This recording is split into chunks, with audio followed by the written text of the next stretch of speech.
This screw is going to be a little in the way. It sticks out a little too much, so we're going to go ahead and just use a good old-fashioned hacksaw and cut that off. This is one of the sashes I'm going to be using to put in the wall. So right now what I want to do is, you can see there's an angle here. I want to get rid of that. So I'm going to actually kind of use a chisel and take that flat.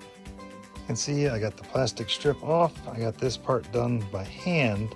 So what I'm going to do now is I'm actually going to use the hand planer and actually get this so it's no longer a proud profile on there. It's just going to be nice and flush.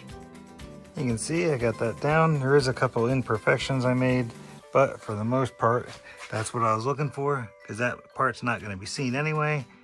And now it's going to be hidden in the wall pretty well. Alrighty, start the second window. So this is going to be the second one. These are windows that were replaced in a kitchen project. So if you want, you can go back and look for that video. But let me get this next one done and move from there.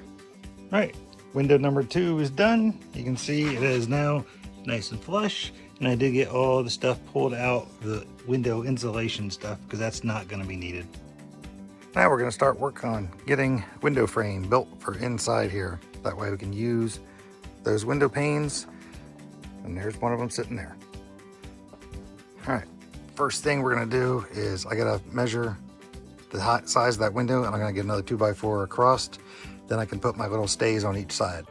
So I'll be back as soon as I get that. When you're doing your measurements for things, I literally just put the window in place, scored a line at the top for each of them, so I know exactly where I need to keep the bottom of the 2x4 at. But when you get your measurements, just write it right where you need them, because these are all going to be covered later on anyway, and no one's going to see it, so better than forget it. One side on. Now it's got to get the other side on, which you can see I'm just using the framing nailer and just toenailing the end of each one of these. Just a little hack for you if you, like I am, and you do a lot of the work by yourself. Here's a perfect thing. Just get yourself a clamp, and you can actually just take your board then once you get figured out where you want it, and you can just lay it up there, and now you have a free hand instead of having to try to hold this in spot. All right, both of those are up, and now we just got to get some more measurements, because what we're going to do is we're going to set the pane in here, measure the distance over from each side of it, and then figure out where I need to put one side of the spacer. We can put that in, then put the other one against it to hold it. And we're going to do that for all the way around the frame. Figured it out, and what I'm going to end up doing is basically we're going to split it up. So I'm going to put a 3/4 inch strip on the side. Then the window frame itself, the pane, is 1 1/4 wide. So we're going to do 1 1/4. So it's going to be here. I kind of drew it out so you can see 3/4 inch. Then you got your 1 1/4 for the pane, and that's going to be another 1 1/4 to the edge. So I mean, could I split this and made it equal across? Yeah, but it's really not that much of an importance because I'm not using it really for anything. One thing that makes it easier too is if you have one of these, you can see I've actually set this at 3/4 inch. So what I do is actually just, I can't do it, show you because I'm holding the camera, but I'll put the pencil in that little groove to hold it and actually just move it and score my line. That's how I do that. Keep the line so that way I can put one all around. So as I'm cutting my pieces, I can make sure that I'm the same all the way around. And I've done this side also. You can see I have the marks on the different spots all around, just so that way it's ready to go. And now we're going to go ahead and I'm going to cut some pieces to go in here, and I'll be right back. What I did was I actually took this scrap. I have 2 of these. This is 3/4 inch wide, and I just ripped them into 3/4 inch, which gave me these 2 and a little sliver left over. So you can see they kind of warp as you cut them, but you know what? I'm not really worried about that because as I fasten it in, it's going to keep it all straight. All right, now I'm going to cut these to 28 inches and then head back over. Just to make sure that these don't split when I nail them, I am actually pre-drilling with a little thing so that way I can put it in there. And like I said, this one's a little warped, but you can see I can pull it back easily, put that nail in, and it'll hold it right where I want it. One done, 3 more to go in this one, and I got the other side. I already got one cut for the bottom and one cut for the top. Up here, I'm gonna do the same thing. I'm gonna actually put a clamp on here to hold it in spot, so that way I don't have to try to hold it, drill it, nail it, clamp it. All right, we got the 2 in. Now it's got to get the 2 side rails. Now you can see what it looks like with the whole frame in there, nice and snug. It's actually flush with the other side, so I can run the drywall up even with if I want to, and put another across for trimming it out. But now we're gonna put the window in, see how it looks. Now you can see why we put those in there. So it actually holds it so it won't fall through. Now I just gotta do the same on this side and essentially put another one against here all the way around, and that will hold her in tight. Here's how she looks from the other side.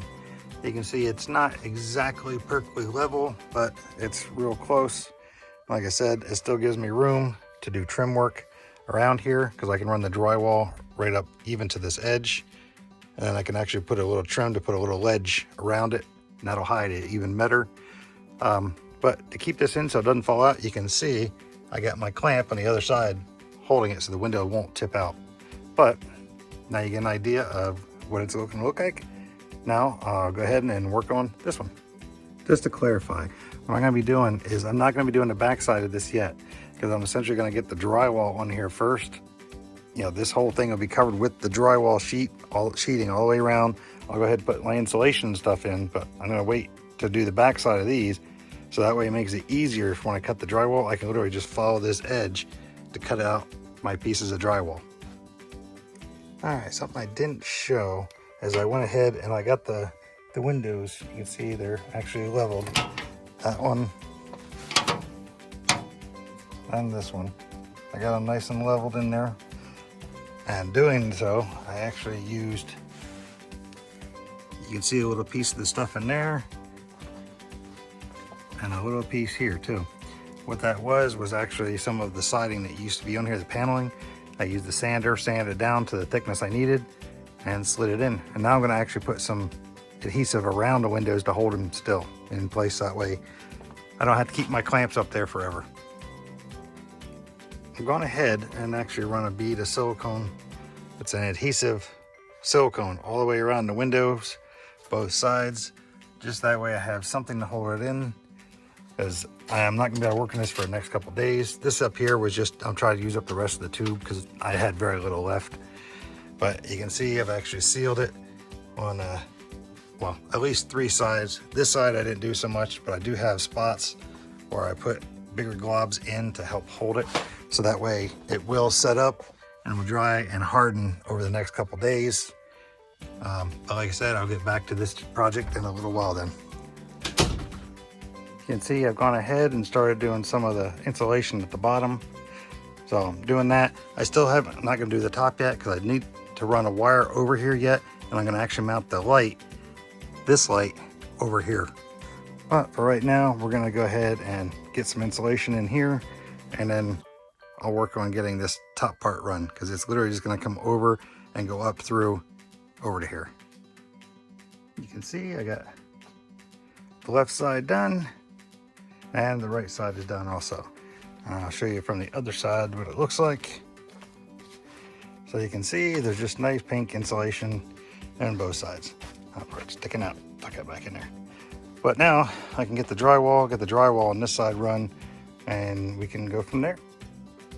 All right, and like I said before, if there's ever any questions on how something is done or why I did it the way I did, just go ahead and just, leave a comment down there below.